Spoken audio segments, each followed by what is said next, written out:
Hello my dear student. तो कैसे हैं आप लोग। तो फिर से हम आ गए हैं कुछ क्वेश्चंस का आंसर लेके इतिहास का क्लास 12 का चैप्टर 2 जिसको हम लोग पढ़े थे मौर्य काल से लेकर गुप्त काल तक का इतिहास में। आज हम लोग कुछ सब्जेक्टिव क्वेश्चंस देखेंगे वेरी इंपॉर्टेंट और उसका सॉल्यूशन देखेंगे। तो चलिए स्टार्ट करते हैं आज का वीडियो।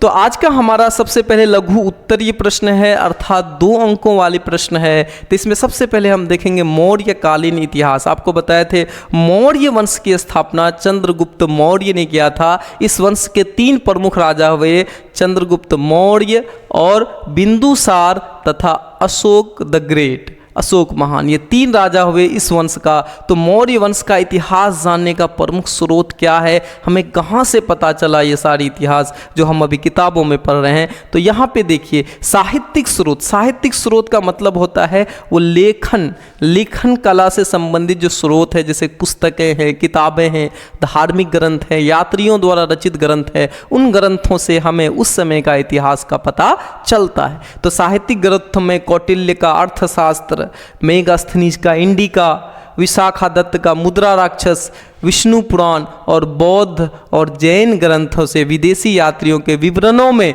मेगास्थनीज की इंडिका और पुरातात्विक स्रोतों में अभिलेख, शिलालेख, सिक्के मौर्यकालीन इतिहास जानने के प्रमुख स्रोत हैं।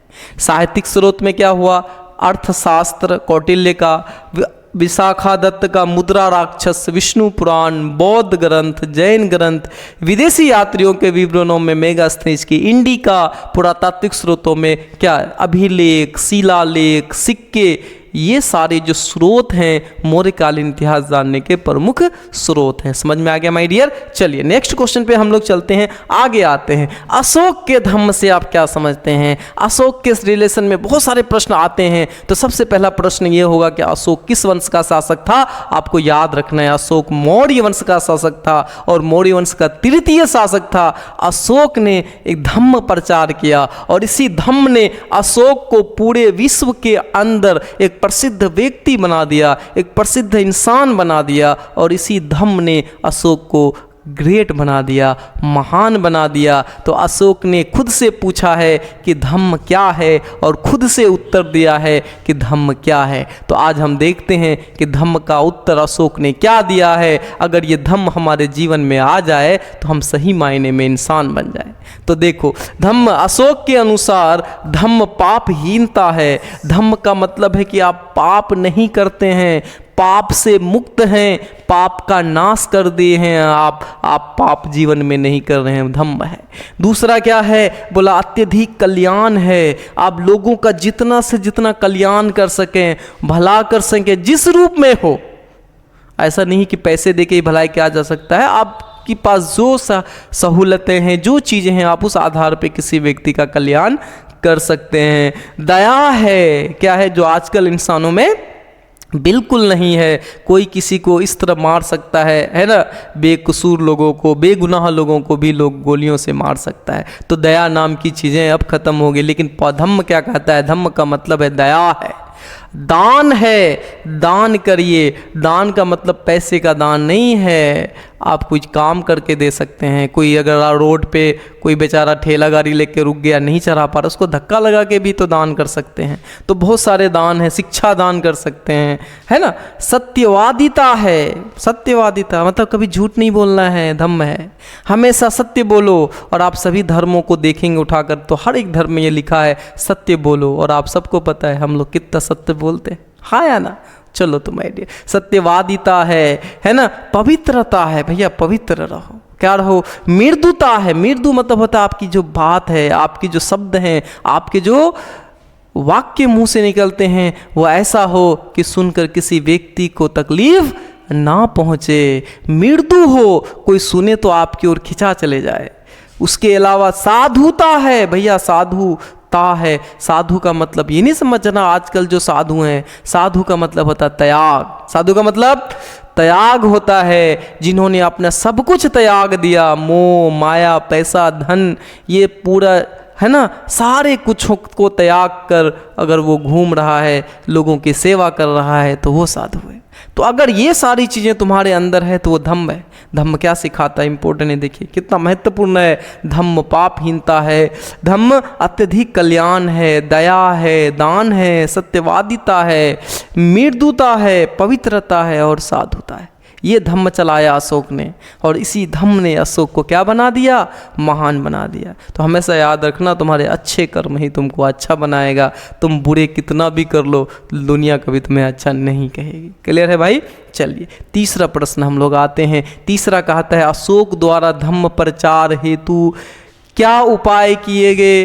अब एक बात याद रखना, अशोक ने सिर्फ धम्म बनाया नहीं, धम्म के प्रचार किया, और अशोक ही वो महान व्यक्ति हुआ जिसने बौद्ध धर्म को इस भारत की सीमाओं से पार कराकर, है ना, चाइना, मलेशिया, इंडोनेशिया, है ना, और कोरिया, जापान, हर जगह फैलाने का काम करा। पूरे एशिया का धर्म बना दिया। किसने? अशोक ने। महात्मा बुद्ध ने नहीं, अशोक ने बौद्ध धर्म को पूरे विश्वव्यापी धर्म बना दिया। किसके कारण? प्रचार के लिए। तो अशोक ने क्या उपाय किया था प्रचार का? तो ये देखिए, पूरे राज्य में युक्त, रजजुक और प्रादेशिक प्रत्येक 5वें वर्ष यात्रा पर निकला। एक रूटीन बनाया, प्लान बना दिया कि देखो भाई 4 वर्ष अपने घर वाले काम कर लो, जो भी करना करो, 5वां वर्ष आएगा तो आपको अपना घर छोड़ करके धम्म के प्रचार के लिए जाना होगा। अलग अलग जगह जाओ, वहाँ के लोगों को बताओ, धम्म की अच्छाइयों को बताओ, लोगों को इसके ओर आकृष्ट करो। और सिर्फ भारत ही नहीं, विदेशों में भी उन्होंने धर्म प्रचारक भेजे। अगर आपको याद होगा, अपने पुत्र और पुत्री को अशोक ने श्रीलंका भेजा। ये प्रश्न बहुत इंपॉर्टेंट है। अशोक ने अपने पुत्र और पुत्री को धम्म के प्रचार के लिए कहाँ भेजा था? श्रीलंका भेजा था। और इस बात को आपको जानकर खुशी होगी, अभी श्रीलंका का सबसे प्रमुख धर्म कौन है? बौद्ध धर्म है। और ये बौद्ध धर्म वहाँ फैलाने का काम अशोक के पुत्र और पुत्री ने किया था, जिसके कारण वहाँ भी बौद्ध धर्म है।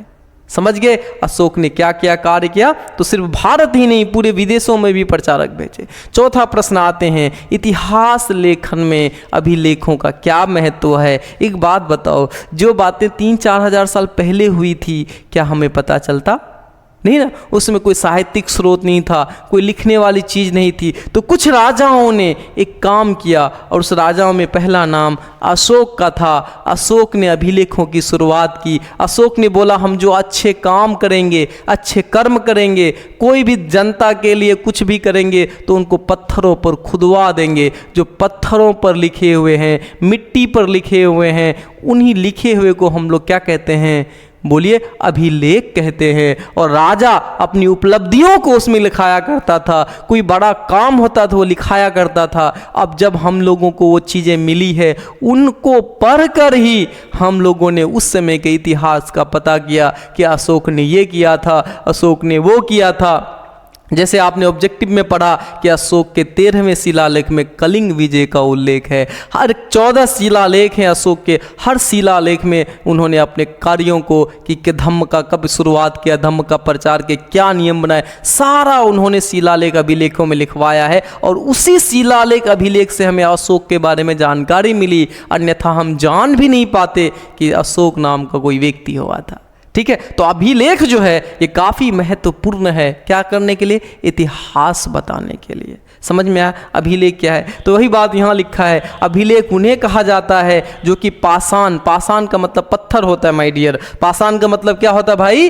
पत्थर होता है। या तो पत्थर पे लिखे हैं, या तो धातु पे लिखे हैं, लोहा पे, तांबा पे, जिस पे हो, या मिट्टी के बर्तनों आदि पर खुदे होते हैं। अभिलेखों में तत्युगीन शासक, तत्युगीन का मतलब होता है जो उस समय का राजा होता था, वो अपनी उपलब्धियों को, उनके मातहत अपनी उपलब्धि, विचार, क्रियाकलाप आदि लिखवाते थे, जिससे उस समय के इतिहास का जानकारी मिलती हो।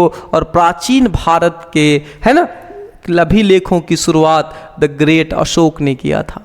क्लियर है? बात समझ में आ गया अभिलेख से कैसे हम इतिहास लिखते हैं। और इसी में एक ऑब्जेक्टिव प्रश्न पढ़ाए थे कि देवदत्त रामकृष्ण भंडारकर महोदय ने मात्र अभिलेखों के आधार पर ही अशोक का इतिहास लिखने का प्रयास किया है। पूरा इतिहास लिख दिया अशोक का, क्या देख के? शिलालेख अभिलेख के पढ़ के। बात समझ में आ गई? चल, आगे हम लोग चलते हैं। नेक्स्ट प्रश्न हमारा, नेक्स्ट प्रश्न है चंद्रगुप्त मौर्य की जीवनी। आपको पढ़ाए थे चंद्रगुप्त मौर्य, मौर्य साम्राज्य का संस्थापक, मौर्य वंश का संस्थापक है कौन? चंद्रगुप्त मौर्य। चंद्रगुप्त मौर्य जो है, जो मौर्य वंश का संस्थापक था, चंद्रगुप्त मौर्य ने कौटिल्य की सहायता से, चाणक्य की सहायता से नंद वंश का विनाश करके मौर्य वंश की स्थापना की थी। वही चाणक्य जिन्होंने अर्थशास्त्र की रचना की थी, जिसे नीति निर्माता में महान व्यक्ति कहा जाता है, उसी चाणक्य की मदद से चंद्रगुप्त मौर्य ने क्या किया? मौर्य वंश की स्थापना की। इसके पीछे भी एक जटिल कहानी है माय डियर, है ना। कहा जाता है नंद वंश का अंतिम राजा कौन था? घनानंद। और घनानंद के दरबार में रहता था कौन? चाणक्य रहता था। एक बार किसी विवाद के कारण चाणक्य को किसने, बताओ, उसी राजा ने, है ना, उसको अपने दरबार से निष्कासित कर दिया, अपने राज्य से निष्कासित कर दिया था। तो चाणक्य ने उसी दिन कसम खाई थी, एक पंडित था ये, उन्होंने कहा था जब तक मैं आपको भी इसी तरह से, घनानंद को इसी तरह से इस राज्य से बाहर न कर दूं, तब तक अपनी मैं चोटी नहीं बांधूंगा। और उसकी खोज में वो निकल पड़ा था कि कोई ऐसा बच्चा व्यक्ति मिले जो घनानंद को पराजित कर सके। तो तक्षशिला विश्वविद्यालय में चंद्रगुप्त मौर्य को मिला, उसको, किसको? कौटिल्य को। और फिर उन्होंने मौर्य को, चंद्रगुप्त मौर्य को मौर्य बनाया और एक राजा बनाया, शक्तिशाली सेना का निर्माण किया, फिर घनानंद को पराजित कर उसी तरह घनानंद को अपने दरबार से बाहर कराया था। तो ये वो चाणक्य था। तो चाणक्य की सहायता से चंद्रगुप्त मौर्य ने, देखिए, भारत में मौर्य वंश का संस्थापक था। यूनानी शासक, अभी पढ़े थे, सेल्यूकस निकेटार को पराजित किया। क्या किया? और उसके साथ संधि किया, समझौता किया, और उनकी पुत्री हेलेना, कौन? भैया यूनानी है, नाम भी यूनानी जैसा होगा, हेलेना के साथ विवाह किया। किसने? चंद्रगुप्त मौर्य ने। और चंद्रगुप्त मौर्य पहला राजा था जिन्होंने एक अखिल भारतीय साम्राज्य की स्थापना की। किसने? चंद्रगुप्त मौर्य ने। और अपने जीवन के अंतिम समय में इन्होंने जैन मुनि भद्रबाहु से जैन धर्म की दीक्षा ली। किसकी दीक्षा ली? जैन मुनि भद्रबाहु से जैन धर्म की दीक्षा ली। जैन धर्म की दीक्षा ली, ये दीक्षा है, सॉरी, दृक्षा नहीं है सर, दीक्षा ली, जैन धर्म की दीक्षा ली, है ना। और 298 ईसा पूर्व में श्रवणबेलगोला, कर्नाटक में एक जगह है जो जैन धर्म का प्रमुख तीर्थ स्थल है। श्रवणबेलगोला में जाकर संलेखन की क्रिया द्वारा अपने जीवन का अंत कर लिया। अभी संलेखन क्या होता है भाई? जैन धर्म में, ये जैन धर्म का मत है कि लोग इस दुनिया में बार बार जन्म लेता है। क्या लेता है? जन्म मरण के चक्कर से मुक्त होने के लिए संलेखन की क्रिया को बताया कि जब कोई व्यक्ति इस दुनिया के मोह माया को छोड़कर एकांत में बैठ जाता है, भूखे तब तक बैठा रहता है जब तक कि उसके शरीर से जान नहीं निकल जाए। इस अवस्था को जैन धर्म में क्या कहा गया है? इस अवस्था को जैन धर्म में संलेखन कहा गया है। संलेखन की क्रिया के द्वारा जो मृत्यु प्राप्त करता है वो दोबारा इस दुनिया में फिर नहीं आता है, उसको मोक्ष मिल जाता है। क्या मिल जाता है? मोक्ष मिल जाता है। तो इतना बड़ा राजा। देखिए अगला प्रश्न आते हैं, कनिष्क प्रथम, इसको हम बताए थे कुषाण वंश का सबसे शक्तिशाली राजा कनिष्क था। और कनिष्क के बारे में कल भी बताए, इसको द्वितीय अशोक कहा जाता है। किसको? कनिष्क को कहा जाता है। कनिष्क कुषाण वंश का शासक था। 78 ईस्वी में राजा बना और 101 ईस्वी तक शासन किया।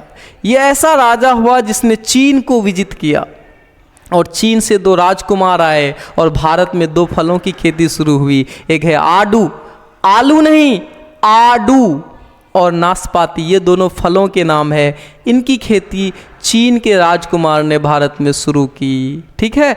और चीन को विजित करने वाला राजा कौन? कनिष्क। कनिष्क कहा जाता है बहुत ज़्यादा युद्ध करता रहता था, हमेशा युद्ध में लीन रहता था, जिससे उसके सेनापति लोग जो है वो उससे तंग आ गए युद्ध कर करके, और उन्होंने ही उसकी हत्या कर दी। किसकी? कनिष्क की। और कनिष्क के बारे में आप जान जाइए। अब धर्मों के बारे में पढ़ेंगे तो वहाँ पढ़ेंगे कनिष्क ने बौद्ध धर्म की 4थी संगति का आयोजन कराया था कुंडलवन कश्मीर में। ठीक है, चलिए अगला बढ़ते हैं। और उसी ने कश्मीर में एक नगर भी बसाया था, कनिष्कपुर। क्या? नगर। समझ में आया कितना इंपॉर्टेंट है, बहुत आसान है। आगे आते हैं चंद्रगुप्त द्वितीय, इसकी कहानी सुनिए। ये गुप्त वंश का राजा, ये गुप्त वंश का सबसे शक्तिशाली राजाओं में से एक चंद्रगुप्त द्वितीय। चंद्रगुप्त द्वितीय इसकी उपाधि थी विक्रमादित्य। किसकी उपाधि थी? विक्रमादित्य की उपाधि थी। किसकी? द्वितीय की। वो मौर्य था, और ये जितने बाकी मौर्य को छोड़कर जितने भी गुप्त हैं वो गुप्त वंश का शासक है। कौन सा वंश का शासक है? ये समुद्रगुप्त का पुत्र था। समुद्रगुप्त की प्रधान राजमहिषी दत्त देवी का पुत्र था। किसका पुत्र था? दत्त देवी का पुत्र था। इसने विक्रमादित्य इसकी उपाधि थी। विक्रमादित्य इसकी उपाधि थी। क्या था? उसने नाग राजकुमारी कुबेर नागा से विवाह किया था, और चंद्रगुप्त ने वाकटकों की सहायता से काठियावाड़ के शकों का अंत किया था। क्यों किया था मैं इसकी कहानी आपको बता दूंगा।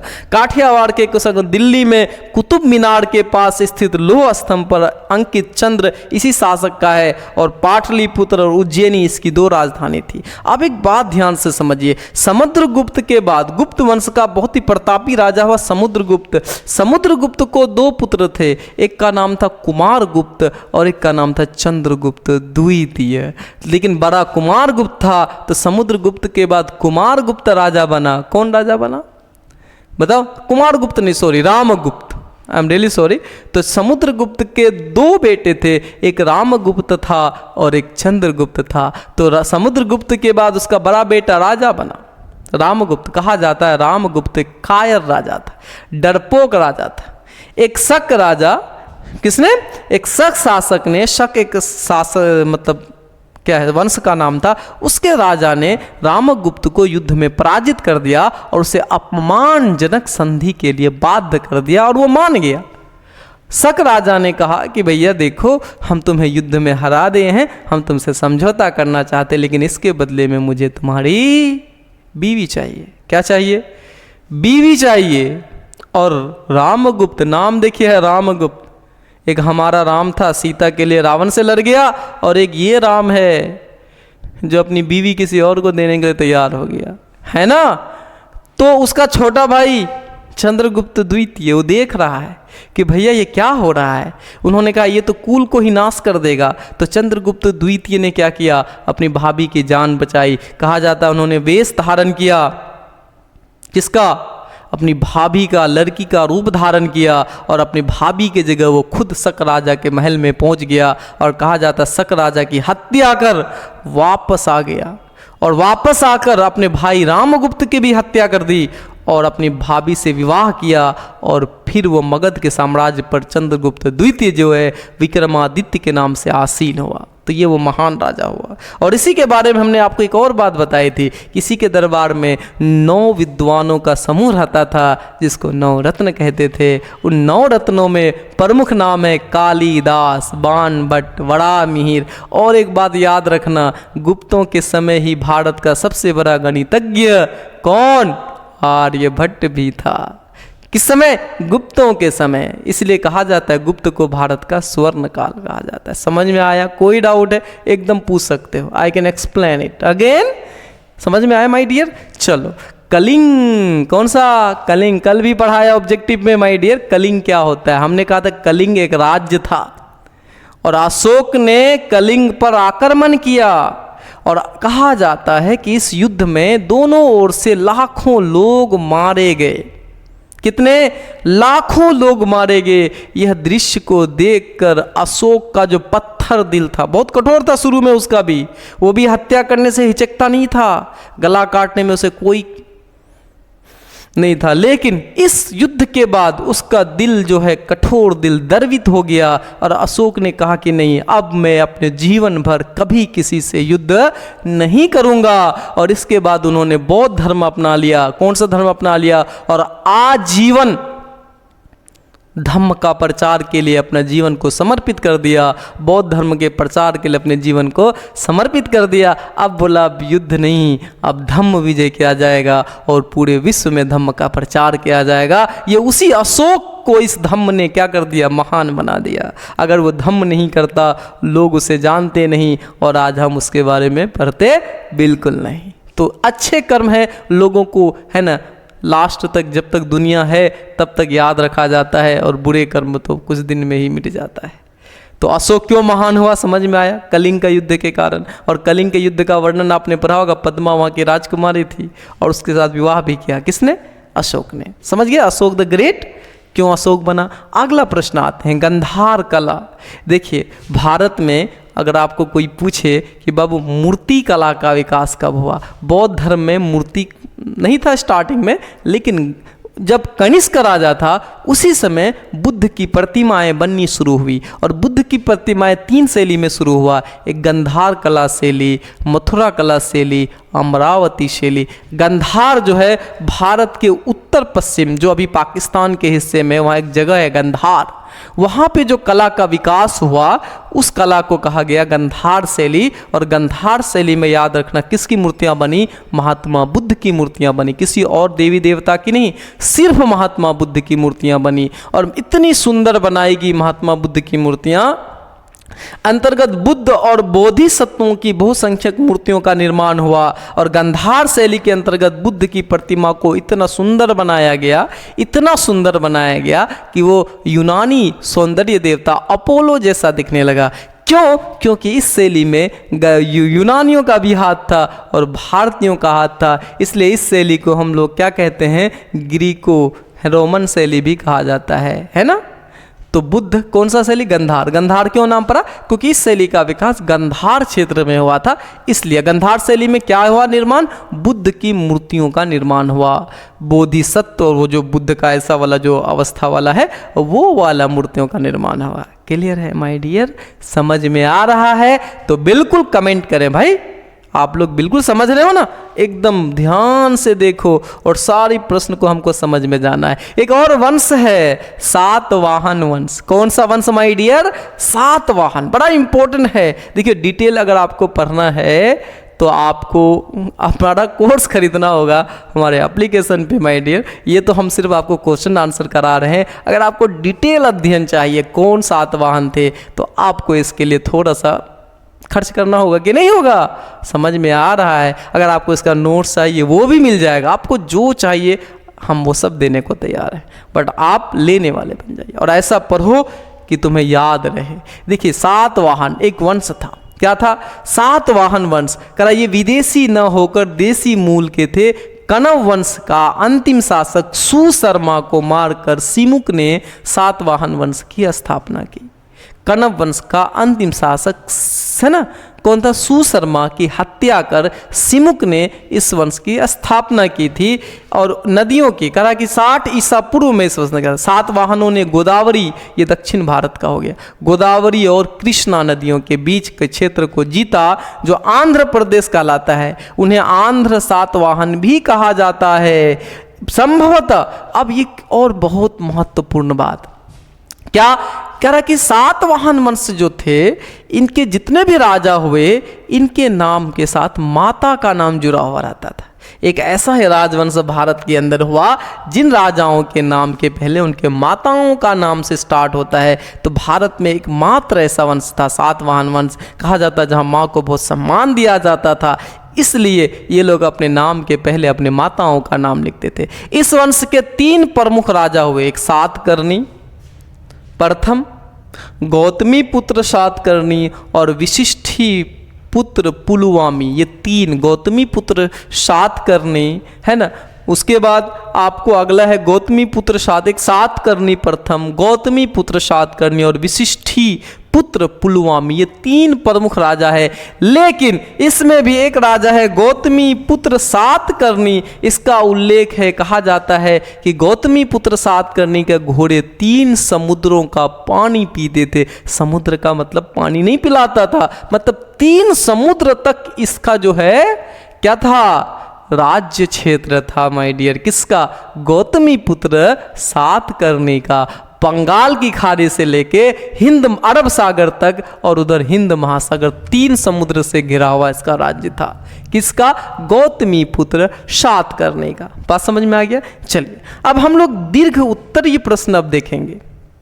कौन सा प्रश्न देखेंगे? दीर्घ उत्तरीय प्रश्न देखेंगे। मौर्यकालीन इतिहास के प्रमुख स्रोत बताएं। आपको बताए इतिहास के प्रमुख स्रोतों में सबसे पहला साहित्यिक स्रोत, जो किताबें लिखी गई उस समय, वो हमारे पास। तो यही बात है, साहित्यिक स्रोतों में कौटिल्य या चाणक्य या विष्णुगुप्त का अर्थशास्त्र, विष्णुगुप्त का अर्थशास्त्र, विशाख दत्त का मुद्रा राक्षस, विष्णु पुराण एवं बौद्ध जैन ग्रंथों से मौर्य इतिहास की जानकारी मिलती है। विदेशी यात्रियों में मेगास्थनीज की इंडिका, मेगास्थनीज की इंडिका है कि नहीं? ये देखो लिखा है, इंडिका मौर्यकालीन इतिहास जानने का प्रमुख स्रोत है। तो साहित्यिक स्रोत में आपको याद रखना है, सबसे प्रमुख स्रोत है कौटिल्य का अर्थशास्त्र, है ना, विशाख दत्त का मुद्रा राक्षस, विष्णु पुराण, जैन ग्रंथ, बौद्ध ग्रंथ, इसके अलावा मेगास्थनीज की इंडिका।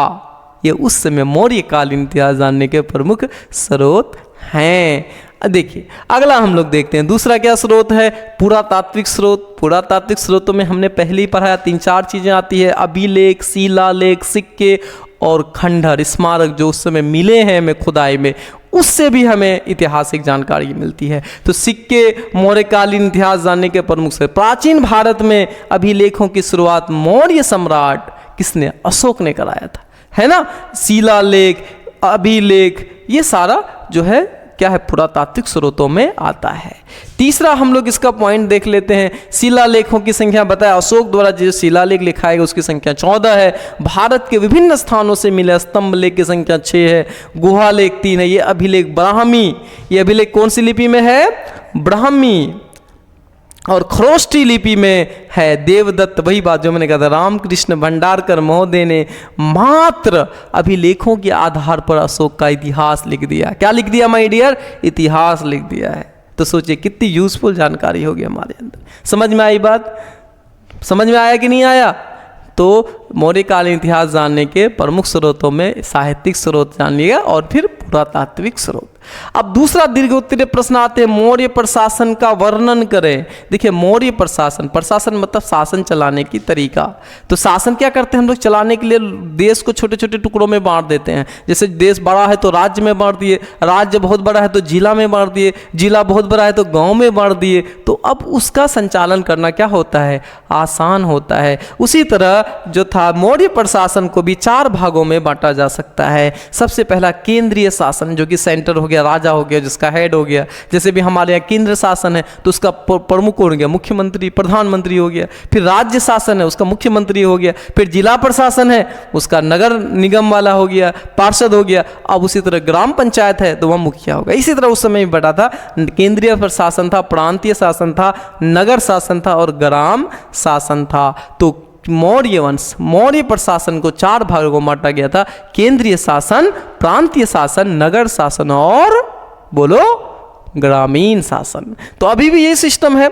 बस अगला देखिए, राजा, केंद्रीय शासन में क्या होता था? जैसे अभी केंद्रीय शासन की बात करें तो सत्ता का केंद्र प्रधानमंत्री होता है, सारी शक्तियां जो उसी के हाथ में होती है। तो उसी समय केंद्रीय शासन का जो शक्ति होती थी वो राजा के हाथ में होती थी। वही लिखा केंद्र शासन, राजा सत्ता का केंद्र था। वो निरंकुश, लेकिन वो निरंकुश नहीं था, उस पर मंत्री परिषद का अंकुश था। मंत्री परिषद उस पर अंकुश लगा के रखता था। मंत्री परिषद में 12 से 20 मंत्री तक होते थे। अभी भी देखो मंत्री होता है कि नहीं, प्रधानमंत्री को काम करने के लिए, उसकी मदद करने के लिए, सलाह करने के लिए। और 12,000 पन ये पैसे कहलाते थे, उस समय वार्षिक वेतन मिलता था। केंद्रीय शासन सुविधा की दृष्टि से कई भागों में विभक्त था। अभी देखिए केंद्रीय शासन को कई भागों में बांटा गया है, अलग अलग विभाग बना दिए हैं। तो वही विभाग होता था जिन्हें मौर्य शासन में तीर्थ कहा जाता था। क्या कहा जाता था? तीर्थ। तीर्थ मतलब विभाग, जैसे शिक्षा विभाग, रक्षा विभाग, सड़क परिवहन विभाग। तो यहाँ भी है, हर विभाग का अलग अलग मंत्री है। सेम उस तरह का ही केंद्रीय प्रशासन में था कि हर एक विभाग होता था और हर विभाग का एक मंत्री उसका हेड होता था। समझ में आया? केंद्रीय प्रशासन में जो पूरे देश को संचालित करता था, सिर्फ किसी जगह को नहीं, पूरे देश को संचालित करता था। दूसरा प्रांतीय शासन। प्रांतीय शासन, अशोक के अभिलेखों से 5 प्रांतों का उल्लेख है। ऑब्जेक्टिव प्रश्न भी था, अशोक के अभिलेखों में कितने प्रांतों का उल्लेख है? 5 प्रांतों का उल्लेख है। और प्रांतों का जो राज्यपाल होता था, जो हेड होता था, वो राजकुमार या कुमार कहलाता था। क्या कहलाता था? कुमार। और कुमार के पद पर ज्यादातर राज परिवार के बच्चे ही बैठते थे। है ना, कुमार कहलाते थे और प्रांतीय शासन की सभी शक्ति इसी कुमार के हाथ में होती थी, क्योंकि दूसरे को देने में ये खतरा होता था कि वो कब क्या कर देगा, विरोध कर देगा, कब वो अपना राज्य बना लेगा। इसलिए ज़्यादातर कुमार जो होते थे वो राज परिवार से संबंधित होते थे, ठीक है, या तो राजा का पुत्र होता था या उनके जो आपसी वो रिलेशन संबंधित लोग थे वो प्रांतीय शासन के हेड होते थे। तीसरा जो शासन पद्धति था वो था नगर। आपको पता है मेगास्थनीज है जो इंडिका किताब लिखा है, उसके अनुसार नगर का प्रबंध 30 सदस्यों के कमेटी करता था, 30 सदस्य के लोग करते थे, जिसमें कितने 6 कमेटी था, एक मंडल करता था जो 6 समितियों में विभक्त था। क्या था? विभक्त था, बटा हुआ था, और प्रत्येक समिति में 5 सदस्य थे। नगर का प्रशासन 30 लोगों का एक मंडल करता था जो 6 समितियों में बटा हुआ था, और हर एक समिति में 5 सदस्य होते थे जो नगर का पूरा सिस्टम का संचालन करते थे। क्लियर है भाई मेरे? चौथा तो आ जाते हैं ग्राम शासन। ग्राम शासन का जो मुखिया होता था, अभी भी हम लोग मुखिया कहते हैं, होता है कि नहीं? उसी तरह ग्राम का शासन चलाने वाला एक मुखिया होता था जिसे हम लोग ग्रामिक कहते थे। क्या कहते थे? ग्रामिक कहते थे। और एक ग्रामीसी कहलाता था, ग्रामिक कहलाता था, और एक प्रशासनिक अधिकारी होता था, एक प्रशासनिक अधिकारी होता था जिसे भोजक कहा जाता था। क्या कहा जाता था? भोजक कहा जाता था। अभी हम उसी प्रशासनिक अधिकारी को नाम बदल करके पंचायत सचिव कहते हैं। क्या कहते हैं बाबू? एक तो मुखिया होता है और एक पंचायत सचिव होता है। उसी समय वहां भी सिस्टम था, एक राज्य के द्वारा नियुक्त अधिकारी होता था, भोजक होता था, और एक मुखिया होता था। ये था कौन? मौर्य प्रशासन।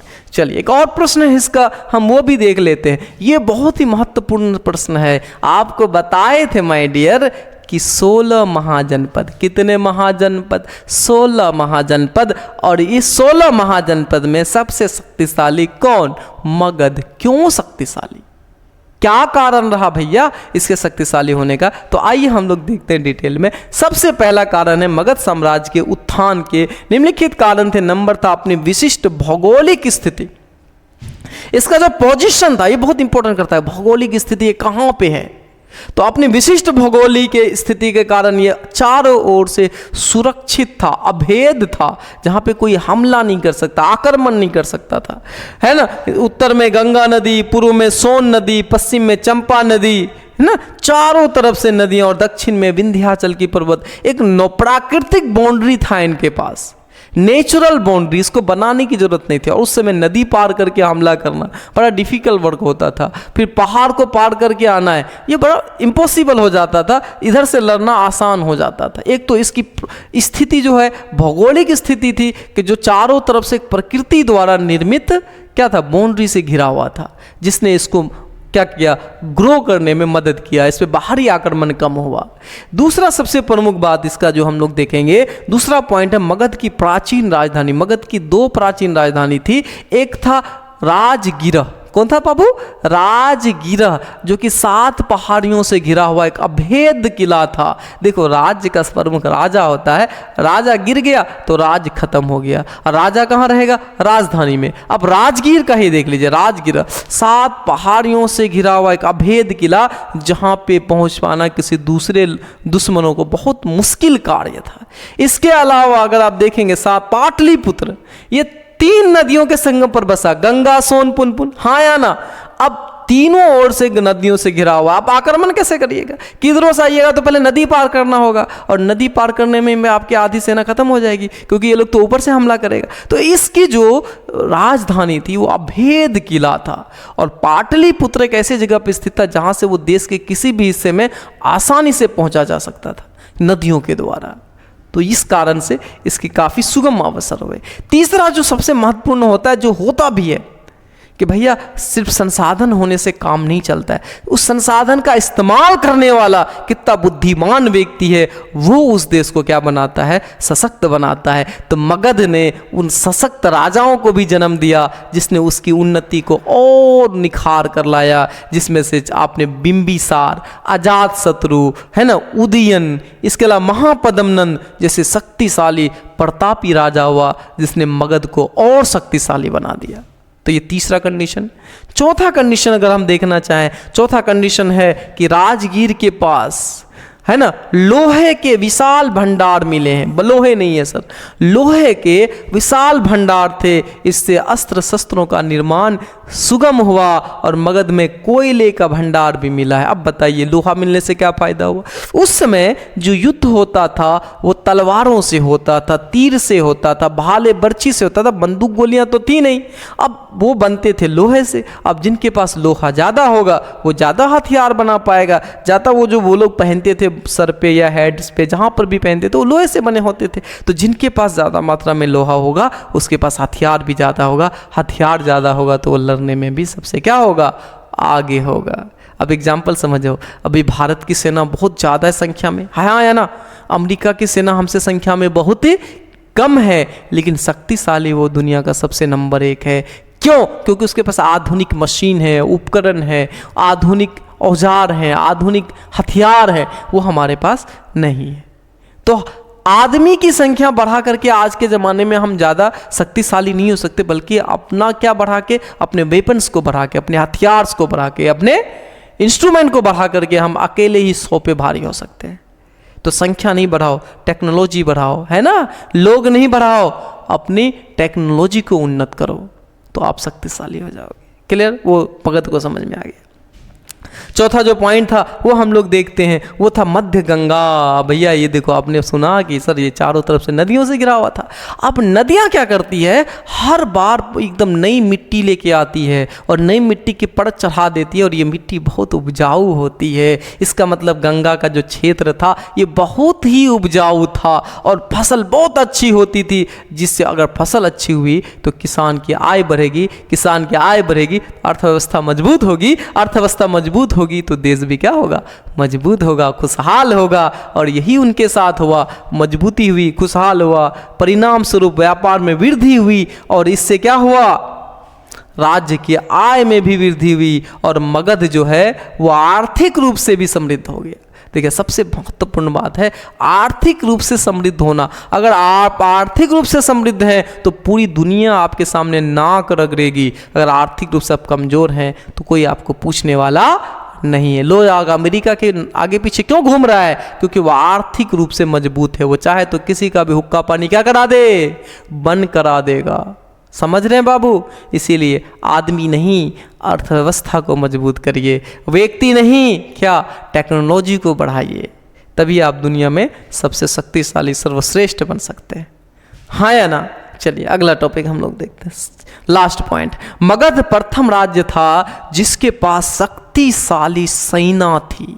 उस समय लड़ाई बहुत होती थी, लड़ने के लिए सेना चाहिए और आपके पास अगर शक्तिशाली सेना है तो फिर आपको अपने राज्य विस्तार में क्या होगा, बहुत ही आसानी होगी। तो उनके पास एकदम पैदल हाथी और एक बात याद जान लो भैया, हाथी जो बहुत ज़्यादा था मगध के पास हजारों की संख्या में हाथियाँ थी और हाथी उस समय सैनिक। तो लड़ाई में क्या होता था, आगे सब में हाथी होता था। अब युद्ध में गए 100, 200, 500 हाथी को एक साथ दौड़ा दिए तो सामने वाला तो यूं ही खत्म हो गया। तो मगध के पास एक शक्तिशाली हाथी सेना थी।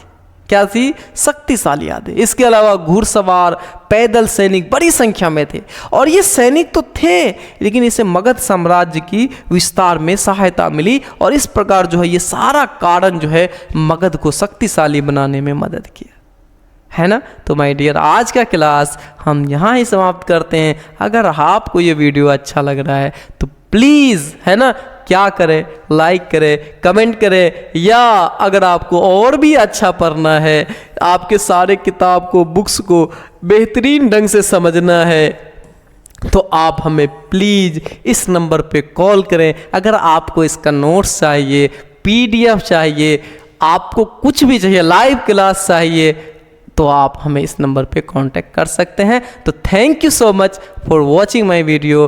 तो आप ऐसे ही हंसते रहें, मुस्कुराते रहें और पढ़ते रहें और हमसे ज्ञान की बातें सीखते रहें। तो थैंक यू सो मच, धन्यवाद। फिर मिलते हैं अगले क्लास में।